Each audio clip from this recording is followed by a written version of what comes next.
والمؤمنون والمؤمنات بعضهم أولياء بعض يأمرون بالمعروف وينهون عن المنكر ويقيمون الصلاة ويؤتون الزكاة ويطيعون الله ورسوله. Assalamu alaikum wa rahmatullahi wa barakatuh. Bienvenidos y bienvenida toda nuestra querida audiencia. Nos hemos ausentado un par de semanas por los arreglos que fueron necesarios en el estudio, pero estamos otra vez con ustedes alhamdulillah, en esta pequeña charla que vamos a compartir. Alhamdulillah Rabbil Alameen, wa salatu wa salam ala Sayyid al-Mursaleen, Muhammad alayhi afdal salatu salam. Inshallah, estaremos viendo hoy día unas características de Allah subhanahu wa ta'ala que nos ha mencionado en su sagrado libro el Corán, en la aleya de Al-Kursi. La aleya de Al-Kursi, que es la aleya 255 de Surat al-Baqarah. Esta aleya es la aleya más importante de todo el Corán porque abarca los atributos de Allah subhanahu wa ta'ala, sus nombres y sus acciones, que son actos y atributos y características que solo le pueden pertenecer a Allah subhanahu wa ta'ala, a nuestro único Señor, nuestro Creador. Vamos a tratar de compartir con ustedes estos bellos atributos que Allah se autodenomina de esta forma. Cuando Allah subhanahu wa ta'ala habla acerca de sí mismo en esta aleya del Kursi, nos está dando un testimonio de quién realmente es Allah. Y la verdad es que Allah subhanahu wa ta'ala únicamente ha revelado un poco de información acerca de sí mismo, lo que más o menos los seres humanos pudiéramos captar en nuestro intelecto, en nuestro corazón, en nuestro entendimiento humano acerca de sus cualidades, acerca de sus atributos divinos. Porque en realidad nosotros, con una mente limitada que tenemos los seres humanos, jamás pudiéramos entender la magnitud de quién es realmente Allah subhanahu wa ta'ala. También Allah nos da a conocer para que no quede un justificativo en el día del juicio final, para que alguien diga, no supe quién es Allah, no me llegó la información. Entonces, por eso es que Allah se da a conocer, se ha dado a conocer a través de la historia a sus diferentes profetas y mensajeros para que ellos lleven ese mensaje a sus comunidades. Esta aleya de Surat al-Kursi, Ayat al-Kursi, que está en Surat al-Baqarah, notamos que Allah subhanahu wa ta'ala, después de darse a conocer con ciertos atributos que él posee, menciona la resurrección. Vemos que hay unas ayat que vienen después de la ayat 257, donde Allah nos recuerda a través de unos ejemplos que hay un retorno a Él, que hay una resurrección. Hay un día en que los seres humanos y la creación entera, toda la creación, perecerá, moriremos. Y luego hay un día de resurrección donde resurrección, levantamiento, donde se ejecutará un juicio final. En ese juicio final, los seres humanos y los genios también seremos contabilizados por todas nuestras acciones que hemos hecho y hemos dejado de hacer. Entonces, hay una unión muy cercana entre la creencia en un solo Dios, Allah subhanahu wa ta'ala, y el día que seremos vueltos a Él. Seremos devueltos a Él y es el día del juicio, el día del juicio final. Vemos que esta hermosa aleya, esta bellísima aleya, inicia con el término Allah. Allahu la ilaha illa huwa. Allah, no hay otra divinidad excepto Él. Entonces vamos a ir analizando poco a poco esta aleya que consiste de algunas oraciones y que vemos que cada oración tiene una unión y una unión que depende de la primera oración, viene la segunda, la tercera, la cuarta, etcétera, etcétera, hasta completar la aleya. Y es una muy bella explicación que Allah subhanahu wa ta'ala nos comparte. Allah, el término Allah, es el nombre que Él se ha puesto a sí mismo. Entonces, inicia esta aya con Allah y este término es un término muy especial que nadie puede tener este nombre. Nadie se pone este nombre. No vemos que nadie lo ha hecho ni tampoco, inshallah, lo harán, porque es un atributo específicamente de nuestro Creador. Este nombre Allah también abarca el resto de sus 99 atributos que, inshallah, algún momento se pudiera ir explicando. Vemos que esta aleya también enfoca sobre la esencia del tawhid, la creencia del monoteísmo puro, pristino, ¿no?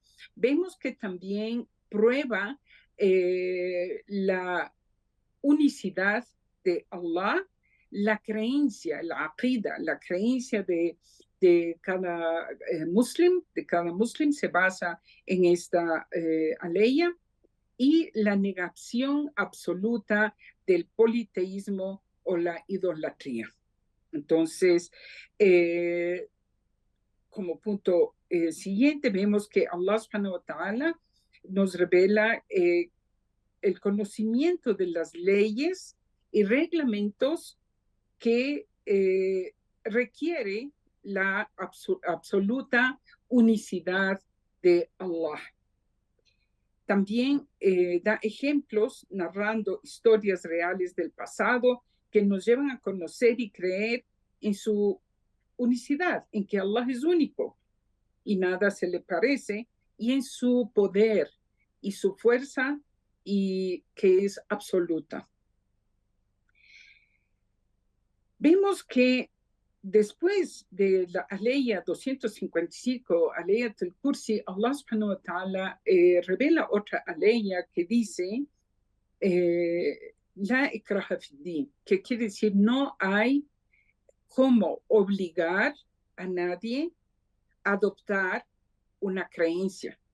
¿Por qué? Porque si después de haber analizado y estudiado esta aleya del Kursi, donde Allah nos da a conocer quién es Él, ya no, es suficiente conocerlo, y ahí no cabe una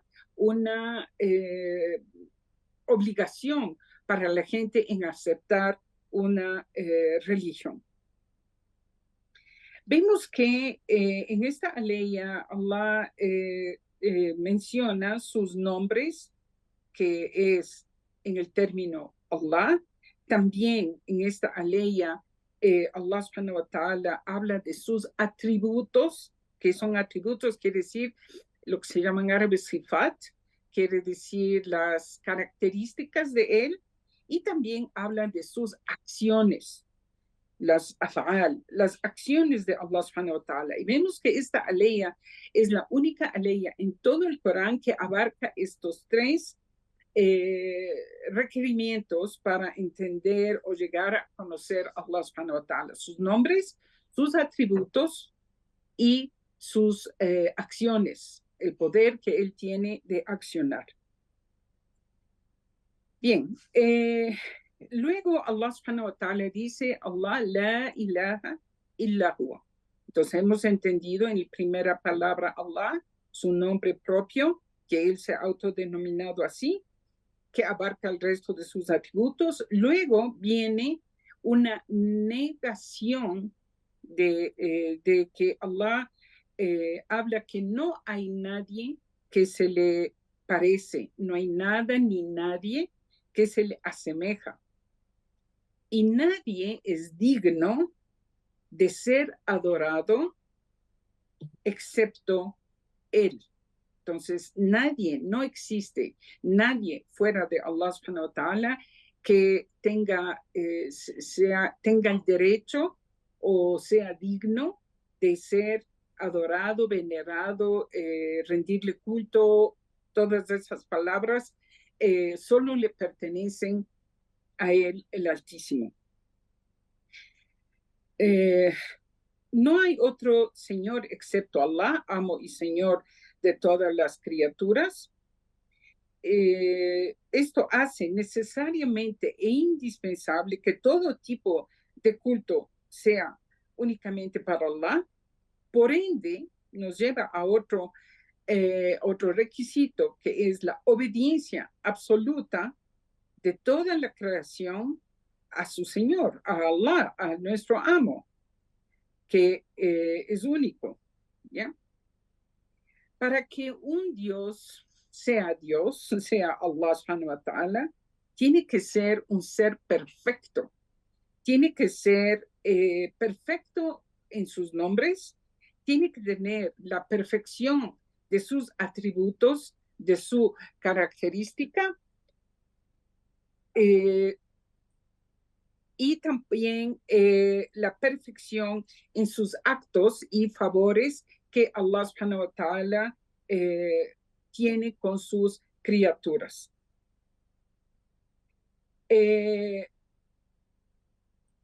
También vemos que adorar a Allah quiere decir que uno le rinde culto a Él por amor a Él, segundo, porque engrandecemos a Allah subhanahu wa ta'ala. El amor que tenemos por Allah subhanahu wa ta'ala es lo que hace que el siervo, nosotros, sus criaturas, cumplamos las órdenes y evitamos caer en todo lo que Allah hizo prohibido. Obedecemos a nuestro Señor. Obedecemos a nuestro Señor. En cambio, el concepto de engrandecer a Allah subhanahu wa ta'ala es que le tenemos, sabemos quién es Él, el poder que Él tiene, lo majestuoso y grandioso que es Él, su posición única. Nadie tiene la posición de Allah, nadie tiene su majestuosidad. Por ende, tenemos temor a su autoridad, tenemos temor a Allah subhanahu wa ta'ala y por ende también obedecemos. Entonces, estos son dos requisitos o dos causas, si queremos ponerlos así, de por qué las criaturas rendimos adoración y culto a Allah subhanahu wa ta'ala. Debo aquí hacer una aclaración muy importante, que si las personas tuviéramos esto claro, si toda la humanidad tuviera esto claro, inshallah, no hubiese problema de politeísmo o idolatría. El concepto es que hay solamente dos tipos o dos categorías de seres. Una es el creador, Allah, al-Khaliq, el Musawwir, el creador, el que da las características a su creación, y la otra somos los seres creados. Entonces no hay una categoría intermedia entre Allah y su creación. Solo hay un creador, que es Allah, y que es el Khaliq, y tenemos la otra categoría que somos su creación, sus criaturas, Khalaiq. Entonces, muchas veces vemos en ciertas religiones o en ciertas filosofías de vida o donde le es muy fácil creer que hay una categoría intermedia entre la creación y el creador. Y esos son los santos, las imágenes, las vírgenes, los maestros, los avatares, como quieran llamarles, a quien la gente rinde culto. Si la gente tuviéramos claro que solamente hay un creador y hay criaturas, no hay más allá, no hay otra categoría, ¿ya? Entonces tenemos, esto debemos tenerlo, inshallah, claro. El otro asunto es que el creador es un ser perfecto, sin fallas, sin errores, eterno, sin fin, siempre ha existido. Él es el administrador, el dueño absoluto de todo lo que existe. En cambio, las criaturas o la creación, tenemos falencias, imperfecciones. Nosotros somos administrados por un creador. No administramos, sino somos objeto de administración del Altísimo. Nuestra voluntad, la voluntad de las criaturas, es una voluntad limitada, un poder limitado. Nacemos y morimos. Tenemos un periodo de tiempo limitado de vida. Tenemos un inicio y tenemos un fin. No nos autoabastecemos. Dependemos del Creador. Todas las criaturas, absolutamente todas las criaturas, caemos en este rango. Caemos en este rango. Entonces, es muy importante entender este concepto para no caer en idolatría o en politeísmo o elevar a alguien, por más profeta que haya sido, por más mensajero que haya sido, elevarlo a nivel de divinidad, a nivel de rendirle culto, como es, por ejemplo, en el caso de Jesús, la paz sea con él. Aquí nosotros creemos en él, creemos en su mensaje, le damos un lugar muy especial, pero sabemos que fue criatura, fue creado, tuvo un nacimiento, tendrá un fin. Su tiempo de vida era limitada, comía, dormía, tenía necesidades. Entonces, un Dios, Allah, no cae en esa categoría. Entonces, estos son conceptos importantísimos, muy básicos que debemos tener en cuenta. Luego, Allah subhanahu wa ta'ala en esta aleya de el Kursi habla y dice, Allahu la ilaha illa huwa al-hayyu al-qayyum. Habla aquí de dos atributos divinos. Habla aquí de dos atributos hermosísimos de sí mismo, que nos invita a reflexionar a quién realmente nosotros nos debemos, quién realmente es nuestro creador. Entonces, Allah habla de sí mismo dándose esta característica de Al-Hay, que quiere decir que es el siempre viviente, el que nunca nació y nunca murió, no hubo nada antes que él y tampoco no habrá haber nada después de él. Es el viviente sin inicio y sin fin. el viviente sin inicio y sin fin. Este atributo, al-Hayy,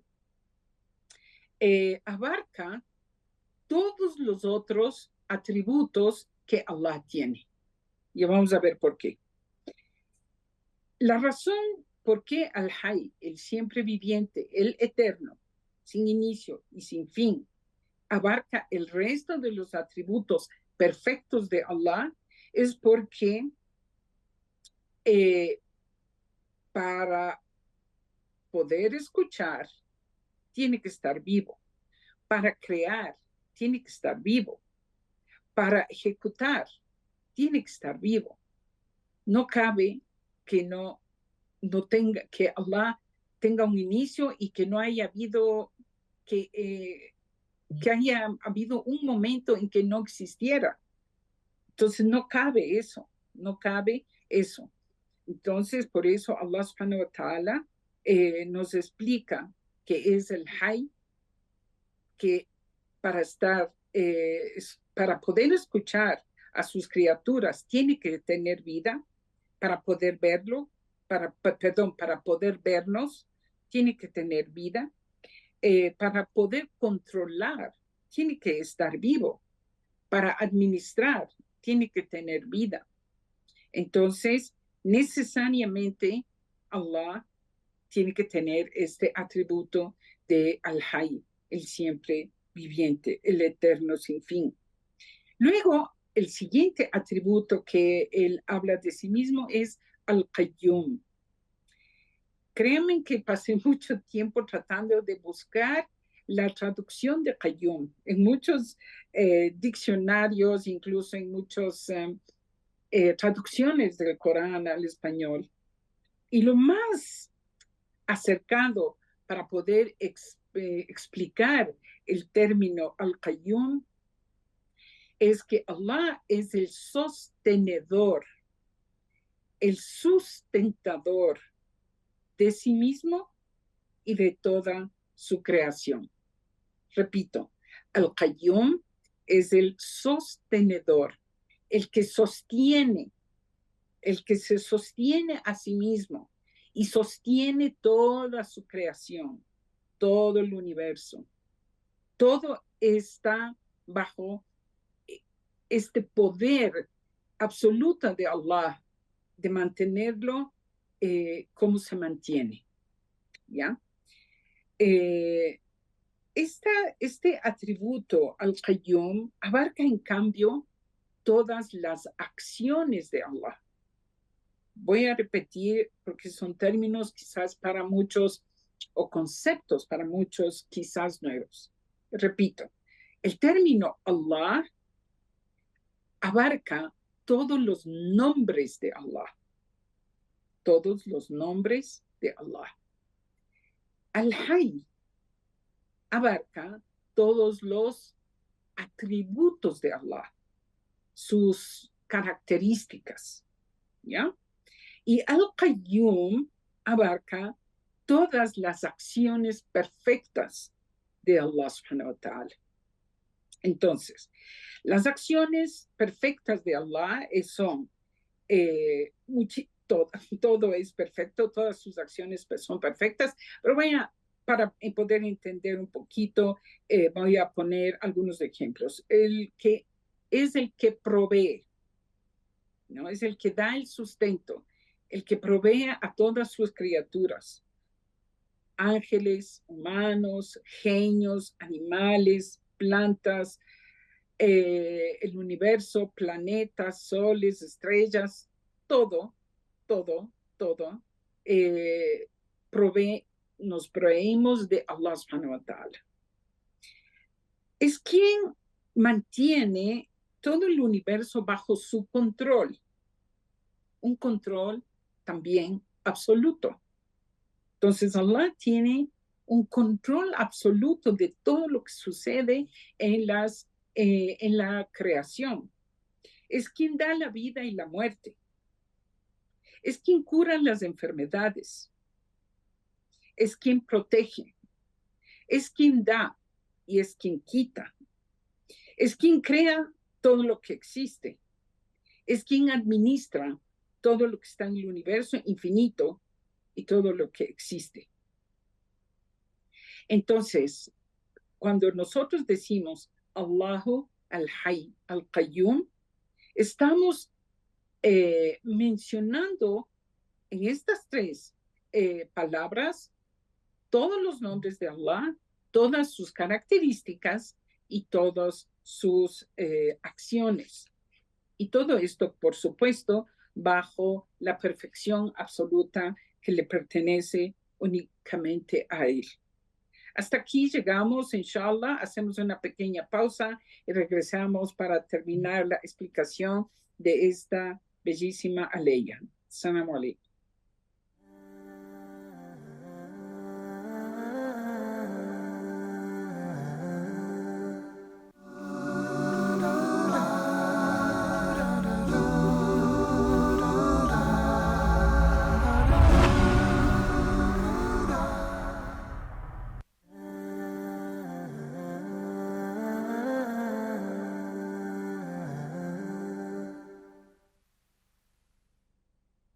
Assalamu alaikum wa rahmatullahi wa barakatuh. Bienvenidos a nuestra entrega en la segunda parte de la explicación de Ayatul Kursi, inshallah.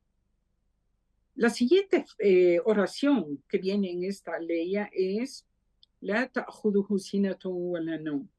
Quiere decir, ni la somnolencia ni el sueño le alcanzan a Allah subhanahu wa ta'ala. Miren esta explicación tan precisa de Allah, de sí mismo. Nos dice que Allah no le da sueño y antes del sueño es la somnolencia. O sea, cuando uno comienza a tener un poco de sueño, comienza a tener esta fase previa, ¿no? Que antes de caer en el sueño y dormir profundamente. Entonces Allah subhanahu wa ta'ala niega de que Él tenga ni lo uno ni lo otro. ¿Por qué? Porque cuando uno duerme, pierde el control de sí mismo. Está en una posición de ausente, diríamos, de su control, está en otra fase, está en una fase de desconexión de lo que sucede en su entorno. Entonces, no es digno de Allah tener estas flaquezas, esas necesidades de descanso o de dormir, porque el rato que dormiría, Allah perdería el control de todo lo que está sucediendo en ese momento que se quedó dormido. Entonces, esto es una reflexión que llamamos, Allah nos llama a reflexionar de que quien duerme no puede ser nunca un Dios. Entonces, si vemos a las criaturas que se le han sido elevadas, como Jesús, como la Virgen María, como los maestros, como los avatares, como los santos, todas estas criaturas, seres humanos, a los cuales otros humanos les adoran, les rinden culto, si supieran que Allah no duerme, podrían reflexionar en que no es digno de adoración alguien que descansa, alguien que duerme, porque al rato de dormir pierde el control de lo que sucede en su entorno. Entonces, esto es una negación de cualquier imperfección de Allah. Entonces, no cabe, por ejemplo, el concepto de que al séptimo día Dios descansó, como hay en la cristiandad. Allah no necesita descansar. Los seres humanos descansamos. Las criaturas necesitamos reposo para recuperarnos. Pero Allah no. Su fuerza y su poder es estable. Siempre está ahí. No sufre altibajos como lo que sucede con las criaturas, ¿ya? Luego, después de que Allah se explica, nos da a conocer de que Él es Allah, que es el Hay, que es el Qayyum, que Allah es el viviente sin fin, el eterno, es el Qayyum, es el sostenedor, que no le alcanza el sueño ni la somnolencia. Necesariamente viene el siguiente requisito, que es que Allah es el poseedor, es el dueño de toda lo que, de la creación, de todo lo que Él ha creado. Y por eso luego dice, lahu ma fis samawati wa ma fil ard. A Él le pertenece todo cuanto hay en los cielos y la tierra. Entonces, si ustedes vamos analizando poco a poco, estas parte por parte, esta bellísima aleya, vemos cómo está concatenada la una frase con la otra. Entonces, lo uno nos lleva a lo otro. Aquí vemos que hay una necesariamente una conexión, porque si Allah tiene estos atributos y esas características y esas acciones perfectas y no se duerme, por ende toda esta creación que Él creó le pertenece. Y aquí nos lleva a un concepto importantísimo que hoy anda en boga, todos estos conceptos que andan en boga, que dicen, por ejemplo, las mujeres, este es mi cuerpo, yo haré con mi cuerpo lo que me da la gana, si yo quiero abortar, aborto. También el concepto de la eutanasia, ¿verdad? De que alguien se siente con derecho a quitar la vida a un enfermo que, entre comillas, creen que ya no, ya igual se va a morir. Entonces, inyectémosle algo para que se termine de morir. En este concepto que Allah nos da a conocer, lahu ma fis samawati wal ard, todo lo que hay en los cielos y en la tierra le pertenece a Allah. Esto quiere decir que nosotros, los humanos, tenemos una posesión limitada de lo que Allah nos ha permitido tener, de lo que Allah nos ha otorgado de bienes. Y que estos bienes en realidad no nos pertenecen en su totalidad, más bien está en nuestras manos en calidad de amana, en calidad de encargo. Y que cuando nos morimos no llevamos nada, no llevamos nada. Todos nuestros bienes, hasta la ropa que nos cubre, se queda en esta tierra. Máximo una sábana blanca que por respeto al cuerpo humano y que no sea expuesta a su desnudez, nos permite llevar a nuestra tumba. Entonces, este concepto, si la gente entendemos de que nada nos pertenece y que el dueño absoluto de todo es Allah, y que nosotros somos simples administradores de estos bienes, trataríamos las cosas con más respeto y con más conciencia de que todo lo que está en nuestras manos por un periodo de tiempo, por un lapso de tiempo, es simplemente una prueba de Allah para nosotros de qué es lo que hicimos con estos bienes que Él nos encargó. ¿En qué utilizamos estos bienes que Él nos ha encargado? Por esto el concepto del hadith del profeta, alayhi salatu salam, que dice, no resbala el pie del hijo de Adán, quiere decir, del paraíso para caer en el infierno, a'udhu billah, Allah nos proteja, sin antes haber sido cuestionado, contabilizado por su vida en que la gastó, o sea, el tiempo de vida que Dios le dio en que gastó, sus bienes, cómo los adquirió y en qué los gastó, ¿no? Y su conocimiento, qué hizo con el conocimiento que Allah le permitió alcanzar. Entonces, vemos que todo esto nos hace entender quiénes realmente somos y qué es lo que realmente estamos, cuál es nuestra posición real en esta tierra, en esta vida. Simplemente somos encargados con amanat, encargos en nuestras manos, por un tiempo y nada más. Por más que nos hayamos esforzado, trabajado, pagado para comprarnos la casa, el carro, el teléfono, la computadora, lo que tengamos a nuestro alcance, en realidad Allah subhanahu wa ta'ala es el único dueño y el dueño absoluto de todo. Y no olvidemos que cuando morimos, todo se queda. Se quedan los herederos, quienes utilizan por un tiempo y luego también mueren y vuelven a irse sin nada. ¿Ya? Entonces, ¿quién es el que es el verdadero heredero de todo? Es Allah mismo. Es Allah mismo, ¿no?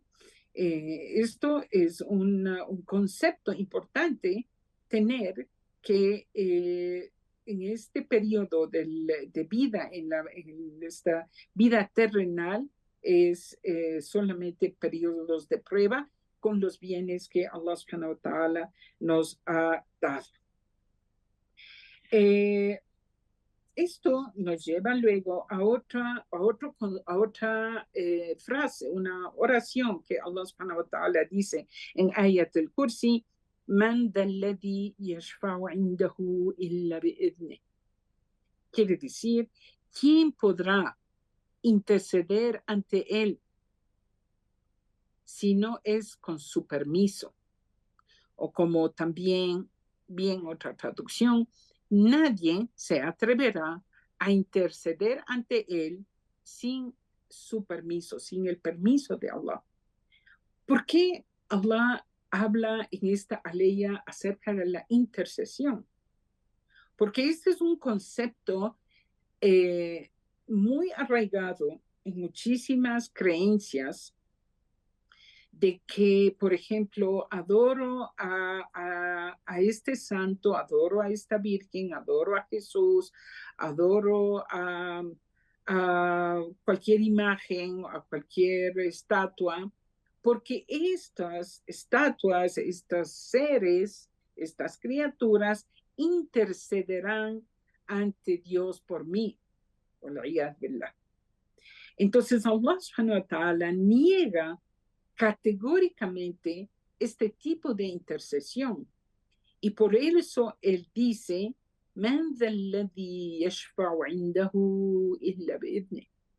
¿quién podrá interceder ante él si no es con su permiso? Islámicamente sabemos que hay la intercesión que Allah otorgó al profeta Muhammad salam, en el día del juicio final, para que se inicie el juicio, cuando la gente vamos a estar de pie esperando que se inicie el juicio, un día del juicio que durará 50,000 años.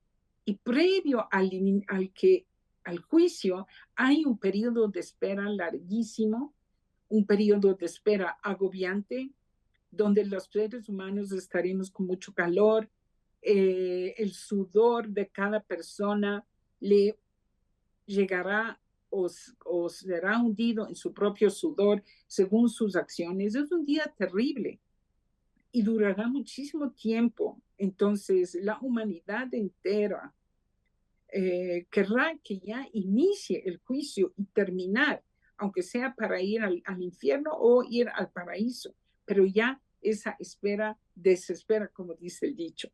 Entonces, el que va a ser permitido interceder es el profeta Muhammad alayhi salatu salam. Ese es un tipo de intercesión para toda la humanidad. Y la otra intercesión que él tendrá es por su umma, por su nación. Y la intercesión de los profetas o mensajeros por cada uno de sus pueblos. Pero esto es bajo el permiso de Allah. Y hay dos requisitos o dos condicionantes para una intercesión. La una es que Allah esté primero el permiso de Allah. Primer requisito, el permiso de Allah para una intercesión. Segundo, que Allah esté complacido, tanto por el que intercede como por el intercesado, si corre el término en español. O sea, por el que va a ser objeto de la intercesión. ¿Ya? Entonces, estos son características y requisitos que Allah pone como condicionantes para la intercesión. Entonces, tenemos una intercesión aceptada, que es la que acabo de decir, al profeta Muhammad, salam, algunos profetas por sus naciones, y la otra que es categóricamente negada, que es esta intersección de los supuestos santos y las supuestas imágenes y las supuestas vírgenes, etcétera, etcétera, que la gente los toma como intermediarios entre ellos y Allah subhanahu wa ta'ala. La siguiente frase es يعلم ما بين أيديهم وما خلفهم ولا يحيطون بشيء من علمه إلا بما شاء. Esta parte de la aleya, Allah subhanahu wa ta'ala nos da a conocer, dice lo siguiente: Él conoce tanto el presente como el futuro, así como el pasado de sus criaturas, lo manifiesto y lo oculto, mientras que el conocimiento de estas, o sea, de las criaturas, únicamente pueden llegar a conocer o abarcar el conocimiento que Allah permite que lleguemos a saber, no más allá de lo que Allah permite saber. Entonces, esto es un concepto importante de que Allah tiene el dominio del conocimiento absoluto de todo lo que sucede, sucedió, sucederá. Sabe lo que hay en los corazones ocultos o lo que uno le susurra su yo interno. Todo eso tiene conocimiento Allah subhanahu wa ta'ala. Y hay dos tipos, digamos, en árabe hay el concepto que Allah menciona aquí, es el ilm o el ihata. Hay una diferencia entre estos dos tipos de conocimiento. El uno es el ilm, es simplemente llegar a conocer. Yo conozco esto, yo sé esto, un conocimiento. Y el otro es el ihata. ¿Qué es el ihata? Es cuando, y esto solo le pertenece a Allah subhanahu wa ta'ala, es abarcar todo el conocimiento por todos los lados, por arriba, por abajo, por dentro, por fuera, a la izquierda, a la derecha, por delante, por atrás, todo, absolutamente todo. Y ese ilm, el ihata, le pertenece únicamente a Allah, es quien abarca todo el conocimiento de todo lo que sucede en macro y en micro. En macro y en micro, ¿bien? Entonces, todo lo que sucede en los universos gigantes, planetas, etcétera, y también todos los mínimos detalles que suceden a nivel del mundo de microbios, virus o átomos o las cosas más pequeñas que uno puede imaginarse, absolutamente todo eso tiene conocimiento a Allah. Por ende, como consecuencia de esto, entendemos por qué Allah es quien autoriza a que haya una intercesión, porque Él conoce qué es lo que hay en los corazones del uno y del otro, del que intercede y del cual es objeto de intercesión. Entonces nadie puede y nadie se atreve ni puede hablar por sí mismo sin un previo permiso de Allah subhanahu wa ta'ala. La siguiente parte dice Allah subhanahu wa ta'ala وَسِعَ كُرْسِيُّهُ السَّمَاوَاتِ وَالْأَرْضِ وَلَا يَؤُودُ حِفْظُهُمَا وَهُوَ الْعَلِيُّ الْعَظِيمُ. Y con esto, inshallah, terminamos la explicación de esta aleya. ¿Qué es el kursi? Muchas veces vemos que hay una interpretación errónea de creer que el kursi es el trono de Allah. En realidad, el kursi es el escabel. ¿Qué es el escabel? El escabel es donde normalmente, la gente pone esos pequeños taburetes frente a un sillón y pone sus pies encima. Eso se llama escabel. Eso es lo que se llama en términos coránicos al kursi, ¿ya? Y el kursi es diferente del arsh. El arsh es el trono, donde Allah subhanahu wa ta'ala habla en otras suras del Corán, donde él dice, wastawa ala al-arsh, y él se asentó en el trono. Y el kursi es donde Allah subhanahu wa ta'ala pone sus pies, y lo que creemos Ahl Sunnah wal Jama'a en relación a esto es que no preguntamos el cómo, no nos imaginamos cómo es que Allah tiene pies, o cómo es que Allah pone sus pies sobre el kursi, sobre el escabel, qué forma tiene dos pies, cómo es. Esas cosas no nos preguntamos en absoluto, porque es lo que se llama ilm al-ghaib, es el conocimiento de lo oculto, que Allah no ha revelado, excepto estrictamente cosas que Él ha querido compartirnos, y nada más. En otra interpretación también de Ahl Sunnah wal Jama'a, creen que al-Kursi es el ilm, que es el conocimiento de Allah, que abarca los cielos y la tierra. Pero hay un hadith, un único hadith veraz, un hadith certero, ¿no? Que es de un hadith de Abi Zuhr. Este hadith de Abi Zuhr dice, escuché al profeta Muhammad alayhi salatu salam decir que el escabel, en comparación al trono, mejor dicho, el escabel no tiene comparación con el trono, ¿ya? Esto nos da a entender claramente que no es el ilm, que no es el conocimiento de Allah, sino que es realmente el concepto de que es el lugar donde Allah deposita sus pies, el escabel. Entonces, esto quiere decir, Allah dice, sí, el escabel abarca lo que hay en los cielos y la tierra. Es gigante. Es algo que no podemos nosotros imaginarnos. Y el hadith cita que el trono de Allah va muchísimo más grande que ese escabel. Y Allah sabe más.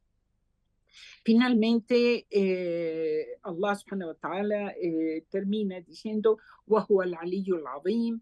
Él es el sublime, el Ali, el sublime, está traducido como el sublime, pero en realidad es el altísimo, Wallahu a'lam, es el altísimo, el grandioso, el Azim, el grandioso, el todopoderoso.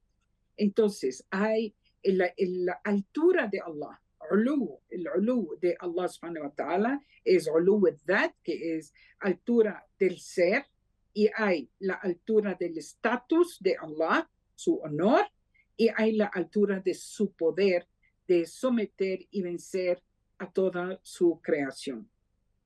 Entonces, esto, no, resumiendo toda esta aleya, entendemos que Allah es el poderoso, que no tiene necesidad de nada, creador de todo, conocedor de todo.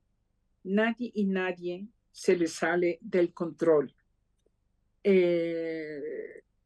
Finalmente, voy a dar en resumen 5 puntos, que es: Allah es el creador que administra, gestiona, planifica todos los asuntos que atañen a su creación.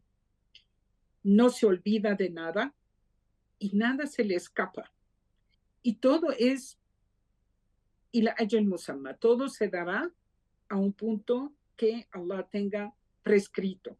Alguien puede decir, pero entonces, ¿cómo hay tanto dolor y tanta opresión, y hay gente que es criminal y hay gente que abusa, y todo lo que estamos viendo que sucede en nuestro entorno? Debemos entender que hay una sabiduría, un hikmah de Allah subhanahu wa ta'ala, y que Allah da muchas oportunidades, no un chance, da muchísimas oportunidades a toda la humanidad a arrepentirse, a volver.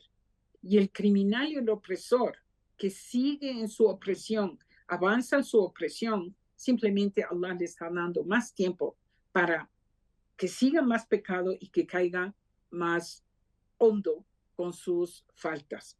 Entonces, Allah es el dueño absoluto de todo lo que creó. Allah tiene su poder y su majestuosidad y tiene una grandeza infinita. A Él le pertenece la creación. Él es el dueño de todo. Nosotros somos simples administradores y Allah subhanahu wa ta'ala tiene el conocimiento de todo, abarca totalmente lo oculto, lo manifiesto, simplemente todo. Finalmente, Allah conoce el presente, el futuro, y todo está bajo su control y no le alcanza ni la fatiga del sueño. Jazakumullah khair, querida audiencia, ruego a Allah subhanahu wa ta'ala que me acepte este humilde esfuerzo y que haya podido llegar con ustedes con algo pequeño de la información que Allah nos ha permitido conocer de él. Jazakumullah khair. Assalamu alaikum wa rahmatullahi wa barakatuh.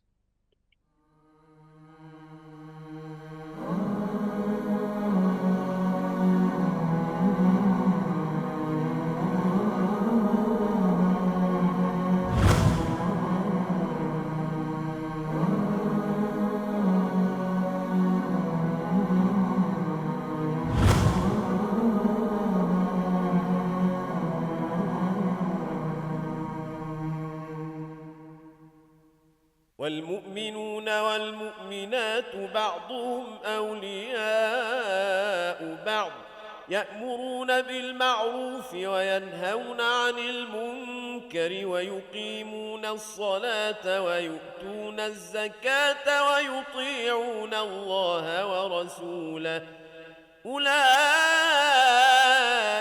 سيرحمهم الله إن الله عزيز حكيم